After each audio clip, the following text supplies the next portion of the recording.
Yo, welcome back to another video.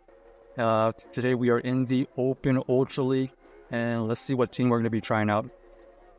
So we are still in the Open Ultra League as the leagues have rotated, and we're just trying out to see what Ultra League is all about. We're going to use the Virizion here paired with the Shadow Nidoqueen and the Shadow Skuntank.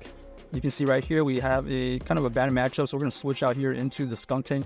They switch out into their Registeel. This Registeel here is going to throw only big charge moves, so we can decide if we want to shield here or not. We decided to end up shielding because we are dealing a good amount of damage still. They go for the Focus Splash, which is fine. We can go for this Crunch after some fast moves. We're trying to see if we can fish out a debuff, but even without the debuff, you can see right here, they are already into the yellow. We're going to double shield this situation because we are going to be able to force a shield eventually. We're going to build up a good amount of energy. We're going to go for this Crunch right here. This is going to get the shield or it's going to get the KO. Let's see what they end up doing. They decided to shield, and you can see right here, we're going to try to catch a move. Do we catch the Focus Blast or the other move? Okay, there's the Focus Blast. We are able to tank that. Now we see that they have the Dragonite. We're going to build up energy here because they don't know what fast move or what charge moves we have. They go for the Dragon Claw. We are able to survive it. And then we go for this Leaf Blade bait here. Let's see, we grab this last shield. Yes, we do. So we grab that last shield, which allows us to have a little bit of advantage right here because we potentially could get to a move with our Skuntank, I believe. Yeah, we're very close to a move, and then we can fire off this Crunch immediately. I believe they're very close to a move, so this is going to get them low, and there's the move. This is going to KO, or it's going to leave us with a sliver of health. We're going to switch out after they use their charge move. Oh, but unfortunately, it is a Shadow Feraligatr, and that Shadow Feraligatr here is going to be able to outpace this, taking out our Nidoqueen. That was a little bit unfortunate. They switch out into the Reggie. We are farming a little bit too extra right there. We actually probably needed to take out this Registeel a little bit earlier so that even though the lock-ons are only do 1 damage, maybe the better play was to take out the Registeel immediately and then try to CAP tie that Feraligatr, but still a tough situation. GG's to our opponent, unable to win against that tanky team. All right, here we go. We got the immediately switch out to the Skuntank. They have the Tentacruel in the back. Here, we're going to be able to throw this Crunch here on timing. This Crunch here is going to be able to do some neutral damage towards this Tentacruel. We do get the debuff. That's fantastic. Potential Scold right here. So we're going to shield. Ends up being the Scold. And we do get the debuff, unfortunately. So that was a little bit of a double debuff situation. We're going to go for this Crunch right on timing. This is going to get the shield or it's going to get the kill. We do get the double debuff, so lots of debuffs in this little matchup right now. We are also going to shield here. Ends up being the Scold. And we're just going to make sure we throw in good timing here. This Crunch will take it out or it's going to get this last shield. Let's see what our opponent ends up doing. They decided to let it go, take the shield advantage, and that's fine. We know that they have the... Okay, Feraligatr coming in. We're going to go for this Crunch on timing. So this is going to do some good neutral damage, or it's going to get this shield. They decided to just let it go. But more importantly, they use their energy as well. So we know that they're energy dry. We're going to switch out into the Nidoqueen once they counter swap into the Malamar. We are taking super effective fast move damage, but we know that we can tank at least 1 move. And then we're going to throw this Earth Power here. This is going to get some good neutral damage, or it's going to get this last shield. So there goes the neutral damage. We try to get this low, unable to get it low enough, but unable to farm it down. But it is low enough for us to farm down with our Virizion. So down goes the Malamar after they go for the debuff. You can see right here, we're trying to build up to 2 Leaf Blades before they can get to a potential Ice Beam. We do have 2 Leaf Blades. They do get the shield, and okay, they are able to throw a move. Is this the Ice Beam or is this the Hydro Cannon?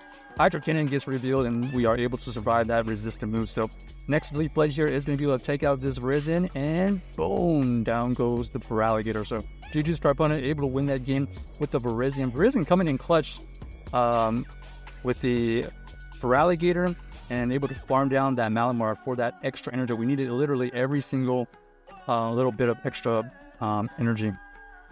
Okay, next we have the Virizion versus...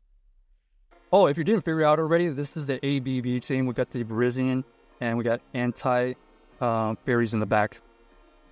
Here we go. We got the Virizion versus this Alolan Mug. They are doing super effective fast moves, but we're going to chip away with this Sacred Sword, and then we're going to try to catch a move. Okay, we catch something. What is it going to be? Okay, Acid Spray, so that's a great catch by us. We're going to be able to resist that, and it looks like we do bait out the Guzzlord. Guzzlord here is going to be able to resist all of our moves, but our fast moves are chunking away at this Guzzlord. At least we get it into the yellow. We're going to go back in here with the Virizion immediately. This Virizion here is going to be able to tank a move. Ends up being the Dragon Claw, so we are going to... Oh, looks like they are going to throw another Dragon Claw. This Dragon Claw here will not KO, but we do have a move that does KO, or it's going to get the shield. They are probably going to let it go. Makes sense. And now we can switch out immediately. Okay, they actually use their Virizion, so Virizion here is going to struggle against our Nidoqueen. So Nidoqueen here is going to have to invest a shield because the Leaf Blade is actually probably the most damage we'll take out of the remaining Pokemon. They still have that Alolan Muck, but it takes a while to get to that Dark Pulse if they have it. Looks like the Leaf Blade, we let the first Leaf Blade go, and then we're going to throw this Earth Power here immediately. This is going to get the shield, or it's going to get the KO. Let's see what they end up doing. They decided to let it go, so now we have the advantage. We do have this Nidoqueen chunking away at this Virizion. This is an easy shield right here. We're going to rely on our fast moves here to win the game. You can see right here, they just going to go down to our Poison Jab. So GG's to our opponent. That Nidoqueen in the back ended up being kind of a core breaker for their team, but mainly because we are able to apply fast move pressure with the fast moves. The Poison Jabs coming in clutch versus that Virizion. Okay, next we got the Virizion versus the Sandslash. Fantastic lead here. Anticipating a switch out. They are running Shadow Claw, so interesting moveset. They decided to try to catch a move with their Feraligatr. We're going to be patient, throw this Leaf Blade, and it does go through. And because they did let it go, we're going to apply the pressure again with another Leaf Blade. This is going to get the shield, or it's going to get the KO. They decided to let it go. And now we are in a great spot because they are switch locked for another like 20 seconds. And because of that, we're going to switch out immediately into our Nidoqueen, and they realize that is GG's because this Nidoqueen will be able to get a lot of energy, and then we're going to apply the pressure back onto that Sandslash. So GG's to our opponents. Just good patience by us. They ended up having a pretty spammy team with that Machamp and that Feraligatr lurking in the back. Kind of an interesting team for sure. Okay, next we got the Virizion versus the Shadow Feraligatr. Shadow Feraligatr here is going to be staying in for now. They're doing at least neutral fast moves, and so are we. We're going to apply the pressure here. Throwing this Leaf Blade does grab a shield. Interesting that they're staying in. Okay. The fact that they're staying in, we're going to match their shield here. They actually go for the Hydro Cannon base, so nice play by them. But just like that, we are at another Leaf Blade. This Leaf Blade here will deal a lot of damage. They decided to let it go. So interesting situation by them. They decided to use the Clefable now. We do have double poison, so we switch out, then they counter swap into the Licky Licky. Licky Licky here is going to be able to tank this Trailblaze easily, but more importantly, our fast move attack is boosted. We're going to see what moves that they're running. Okay, it looks like they are not running the Earthquake. Looks like they are running Body Slam and Licky Licky. We should be able to tank another move here. Okay, there's the Body Slam. And then we're going to throw in Crunch here. Let's see if they shield or let it go. They decided to let it go, and now it's GG's because now we have Nidoqueen onto the Clefable, and you can see right there they decided to quit. So check out this team if you haven't already, and let us know if you enjoyed the video.